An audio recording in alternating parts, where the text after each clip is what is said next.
evening. I'd like to welcome everyone tonight. Thank you for being here. Notice is hereby given of a regular meeting of the Board of Directors to be held at 105 Port Road, Port Isabel, Texas on April 5th, 2023 at the hour of 5:30 p.m. for consideration of the business of the agenda below. This notice is posted at the office of the district on March 30th, 2023 at 4 p.m. in accordance with the Texas Open Meetings Act, Texas Government Code 551041, 551050, not less than 72 hours prior to the time of the said meeting. Today we have the presence of a quorum. Present we have Dr. Lalonde, myself, Mr. Friedman, and Mr. Donahue. Do we have anyone via Zoom? No. So we do have a full quorum. If I may please have everyone stand for the Pledge of Allegiance and the invocation. Allegiance to the flag of the United States of America, to the republic for which it stands, one nation, under God, indivisible, with liberty and justice for all.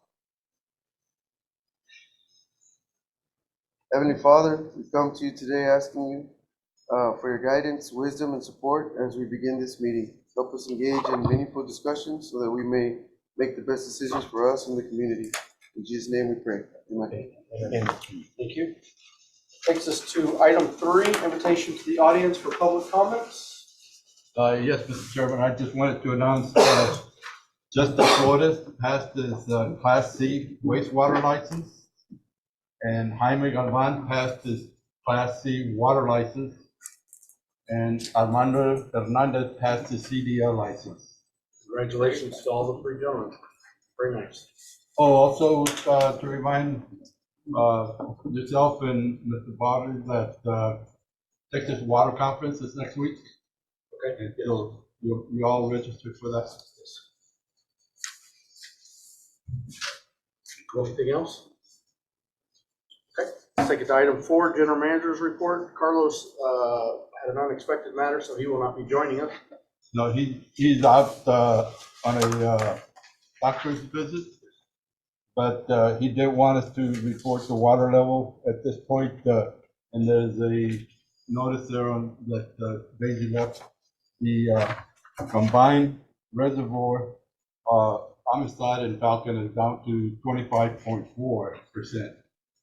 The significance of this is that once 30 days after it reaches 25, we're going to a stage 3 water conservation, which is a little bit more critical. But that won't happen until 30 days after we reach it 25%. Ouch. Pretty early in the year for that. Yes, it is. Anything else, Robert? No, sir. Thank you. Let's move to item 5, discuss and take action on a resolution authorizing the issuance of Laguna Madre Water District in Long Island Village Defined Area Unlimited Tax Bonds, Taxable Series 2023, levying ad valorem tax within the Long Island Village Defined Area in support of the bonds, awarding the sale of such bonds to the North American Development Bank, authorizing other matters related to the issuance of the bonds, and providing for an immediate effective date, resolution number 200-04-2023.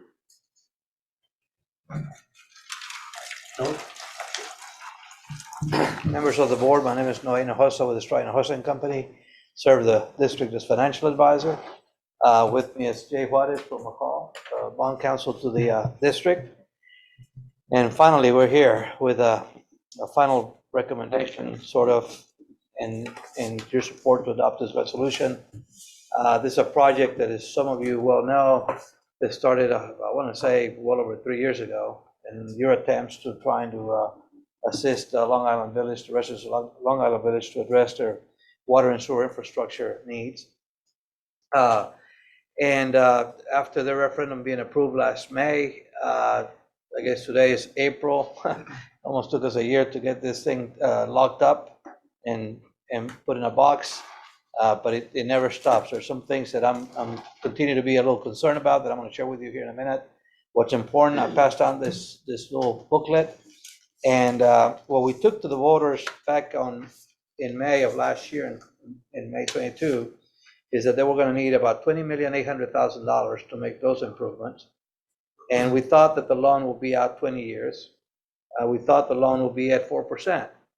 Rates at that time were actually in the neighborhood of about 3%. And then the project will fund about $19,725,000. Where we are today, as we go all the way to the far right, we did adopt the 20 million, they did approve the 20 million eight.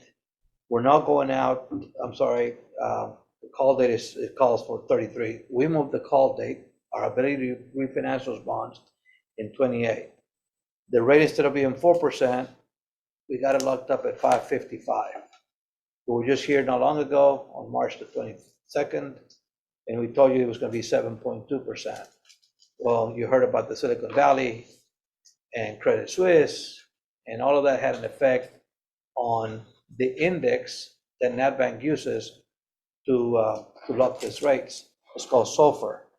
Securities, it's called Secured Overnight Financing Rate. So these are securities that you sell to a bank, and you tell the bank, I want you to collateralize that with treasuries. So there's an index that we all follow, and there's a 3-month index and a year index too, that is SOFR. So when we locked up the rate for them, or for you, our desk in Dallas was looking at that rate, and we agreed. And then on top of that SOFR rate, they had their underwriting premium, which was 2.12% on top of that. So we ended up at a 555. Instead of getting them project funds 19,725, they get 19,705. You're getting those funds. You'll be administering the project. You'll be responsible for the project for their benefit. When these bonds are sold, you'll be levying a tax from that defined area, be coming to the property tax assessor, and they'll remit a check to you. So basically, the biggest difference here is the interest cost between what we told the voters and where we're landing. They're going to be paying about $8 million more in interest cost for having to go further out. Instead of doing a 20-year loan, I think we ended up structuring over, 30 years, Jay? Yeah, so we went out 30 years. The beauty of working with NatBank is they're allowing us to, and you go back to page 3, they're allowing us to not make payments of principal for about a good 5 years. So a good 3 or 4 years. So basically, that's pretty manageable. That's the most manageable thing. What we try to do there is try to mitigate the impact of tax rate. If you live in Long Island Village, the tax rate is going to be somewhere about 80 cents, 83 cents in 24, and then 80 cents, 77 cents. We suspect that once these improvements are made, their property values should be going up. That's just the way these things work. On page 2, we sort of made a project tax impact comparison. If you own a house with a property value of $100,000, it's going to cost you about $15 a month. The annual impact is $179. So if you happen to have a house in Long Island Village that's $100,000, your tax rate will be adding another $179. If you approve this resolution tonight, we expect to close on or about April 27th. And thus, that's on page 4. And at that time, you're free to let, I guess, Randy get the project going. So one of the things that I wanted to share with you, though, not unlike the other bonds that the district has outstanding, like revenue bonds and GO bonds, I have come before this dais, before you guys, and share with you that if we have a revenue bond, we must have a reserve fund. By state law, general obligation bonds do not allow us to build a reserve fund. So we have inquired informally with district staff, with the village staff, to see how much money they have in their reserves, and we found out that unencumbered they have about $1.9 million. You all know that even with your system, we have an emergency fund of well in excess of what, $1 million, Eddie? $2 million. $2 million. So in case something happens to our area, to our district, we want to make sure that we have funds available. And I know some of you have been concerned about how much money we have, but at the end of the day, there's not enough money when something hits. Well, I'm just as concerned about this village. If they get hit, we have all those debt out there. We got payments of $1.6 million. and they're being wiped out. You're gonna have all that property, but you got bond obligations. And those bond obligations will be basically borne by, you'll be responsible for them. So we're asking you to direct us, direct staff, to request from the village that we get a portion of that, of those encumbered funds, preferably $1.6 million, which is 1 year's payment, and that's about the average of over the 30 years of those bond payments, but at least 50% of that bond payment, which is about $800,000. And I say that more as a cautionary thing. It's not a request from the purchaser of the bonds. It's not a request from any legal entity. It's more a concern from credit quality, that I want to make sure that the board is aware that this could happen, and we just don't know when it could happen. So in lieu of that, that's what we have here today. Happy to entertain comments or questions you may have. I highly respect Louis, working with him for a number of years. This has to have a reserve. The district, if something were to happen, cannot sustain. I'm in favor of the project, favor of moving forward. This has to have a reserve account, I believe, for everyone's security. It's a must. It's a deal breaker, in my opinion, if you don't have a reserve, because the district cannot handle or be subjected to an additional $1.6 million in payments on the default on our credit and our management. I find that challenging. So I would recommend we have to Direct? get the direct, we have to direct staff and Noe, and we've got to figure out the parameters of getting this reserve fund set up. I think it's crucial for the water district. And fiscal responsibility is what this is. We think that, between now and closing, which is the 27th, we got some time to get this done. And I guess if we don't get it done, we can. I encourage the project, and the project is, we've all had a lot of success, but we have to have the financial security for the water district. They have set aside a reserve fund for this project. Money will be secured. It's only for their untouched. benefit, yeah. So secured and untouched, it's strictly set aside. If any questions arise from that beforehand, but I can't see moving forward without that reserve. Is there some sort of scenario where if they got wiped out, we would be paying a huge bond payment for a long time? Yes, For sir. them? Yes. Hurricane came through, knocked all those homes out. They decided they're not rebuilding. We'd have the land, and that's it. Pretty much, sir. With the debt. If we defaulted on that, that's all on us. It's, yes, it's on you. It's, the bondholder is NatBank, so there's only one bondholder. You're not dealing with a bunch of bondholders. We're not doing a public security instrument, but the rating agencies will see that as a default, even though it's one sophisticated investor, a state bank for that matter, that's asked all kinds of questions on the project. They're fully aware about the project. It's going to affect your credit ratings, no question. If we were to default. If you were to default, yes, sir. So as a way, Even if we secure this money from them, that's great. That gives us 1 year's worth, right? That's not fair. yeah, that's all we're trying to do. And the same thing applies to, you hope, the beauty about your district, you're a bigger district than the village, but hopefully, I'm sure that they get affected, everybody else is going to get affected. There's going to be some effect. So, Which was 93% collection rate on that too. yeah, Yeah, we'd be selling the land. We'd be having to pass, either raise rates or pass some sort of other thing in order to collect the money to not default. That's basically what we're looking at. Jay Juarez with McCall Partners in Wharton. I have the privilege of serving as your bond counsel.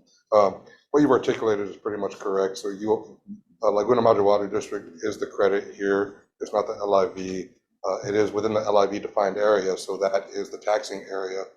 If for whatever reason a hurricane would hit, the security that is securing the payment on these bonds is solely that territory within the LIV. So if the land gets leveled, theoretically, yeah, you could have to levy an exorbitant ad valorem tax rate on that piece of property that doesn't have a home on it, because that's what you're covenanting to do.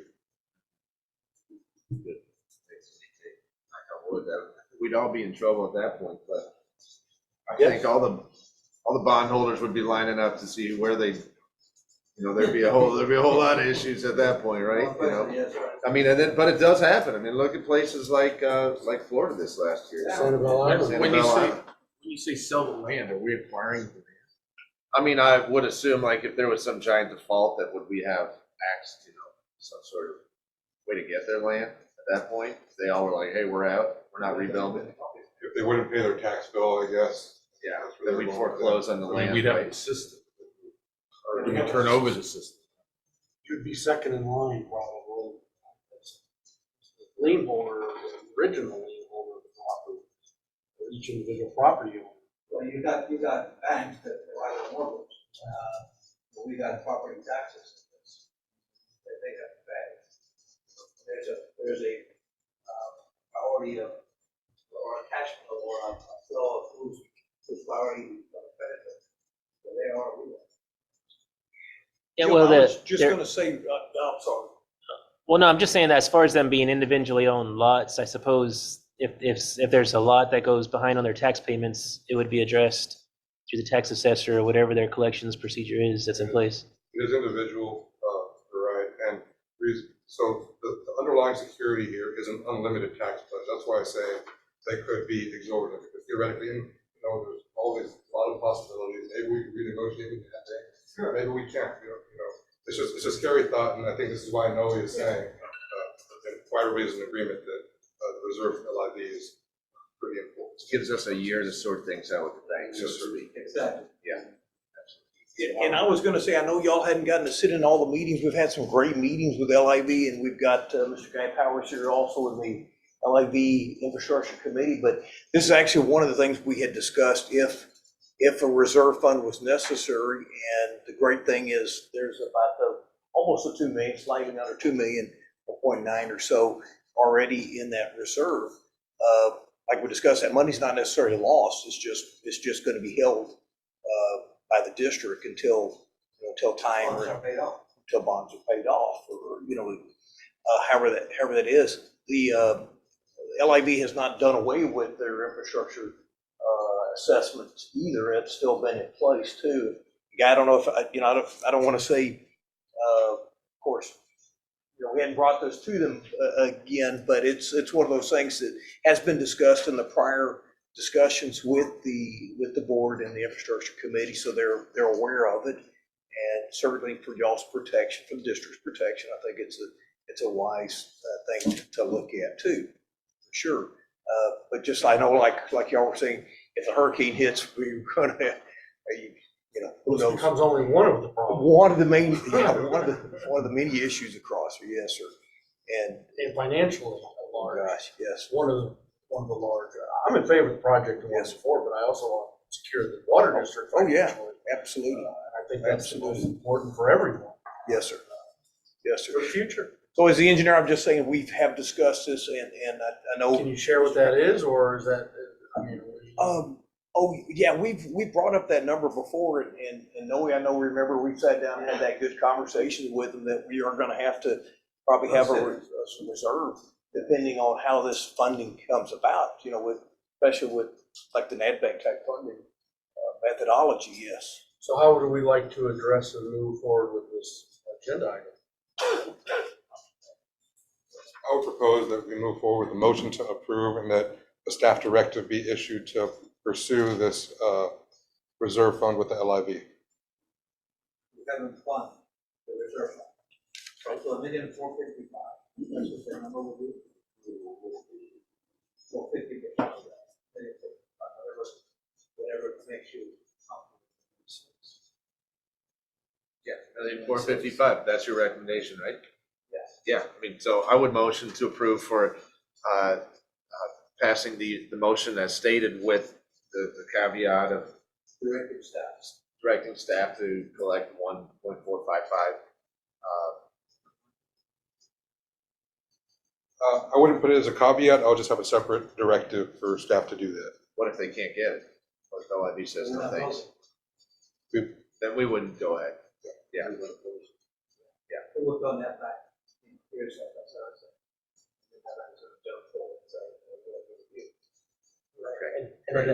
So we don't have to make, I need a resolution, what we gave these for, just to, a motion to approve this new resolution as it is, and then direct staff separately.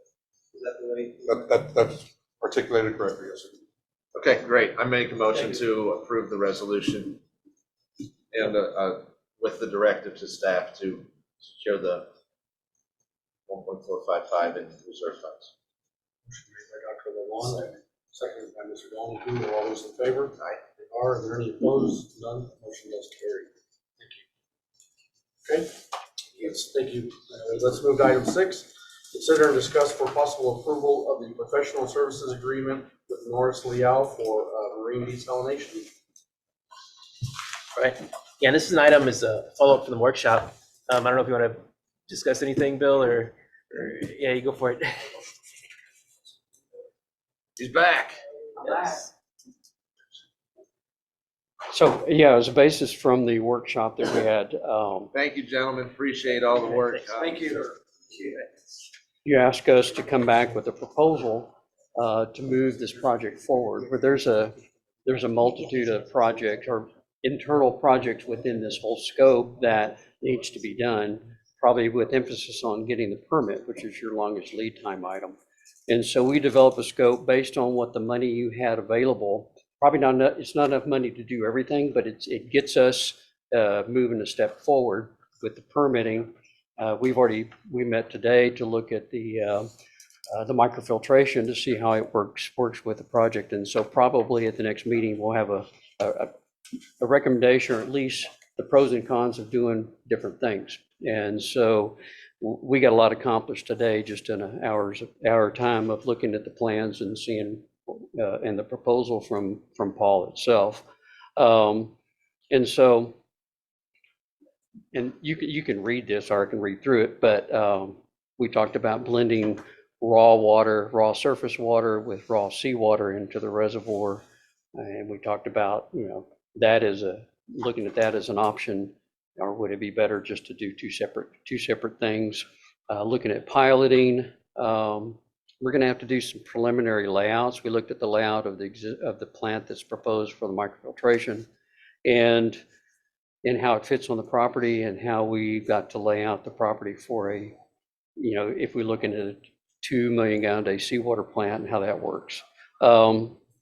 Schedules, and then I'll probably be heading to Austin. Well, I live in Austin, but in the morning, and start kind of laying out some groundwork for financing and see where that stands, and try to get our foot in the door with that immediately.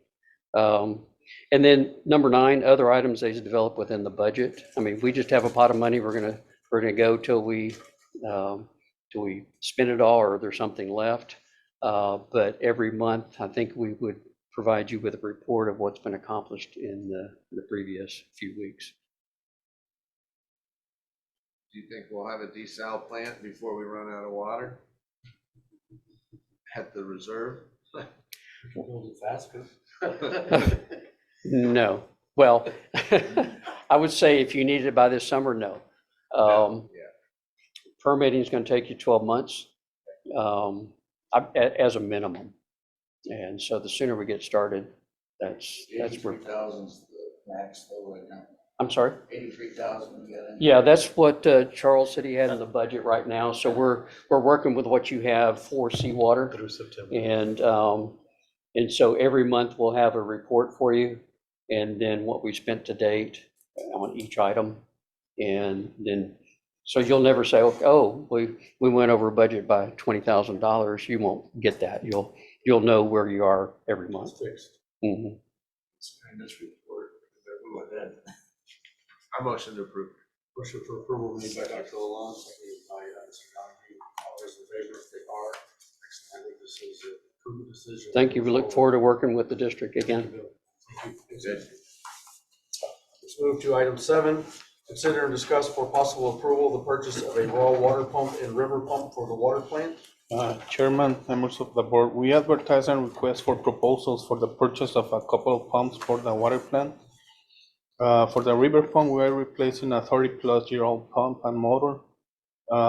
Has been rebuilt twice already, and last time we spent $54,000 in the repair.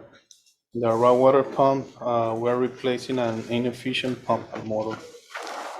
So staff is recommending board approval on a work contract for the purchase of raw and river pump to Odessa Pumps for $25,935 and Pump of Houston for $177,984. Do you We have have the actual new pump budgeted, the actual one? the 177,000 we have in the budget. Yes. Second. Approval by Mr. Conley, second by Dr. Lalonde. All those in favor are opposed, no. Thank you. Motion does carry. Thank you. It's a pretty big upgrade, right? Yeah? Yep. That's a pretty big deal. That's right at the river, right? Right, Yes. For one pump, one pump at for one the, pump. one out of three? yeah, this will make the second pump that we, purchased. Yeah, but what is it, the 42 feet? I think that's the length of the shaft. Oh, yeah, it's a big one. Item 8, consider, are you finished? Yes, sir. Item 8, consider and review expenditures for March 16, 2023 through March 29, 2023. Everyone had a chance to review them, questions, comments, otherwise acknowledged. Acknowledged by Dr. Lalonde, acknowledged by Mr. Friedman, and acknowledged by Mr. Montague. Takes us to item 9, adjourns this meeting at 6:06 p.m.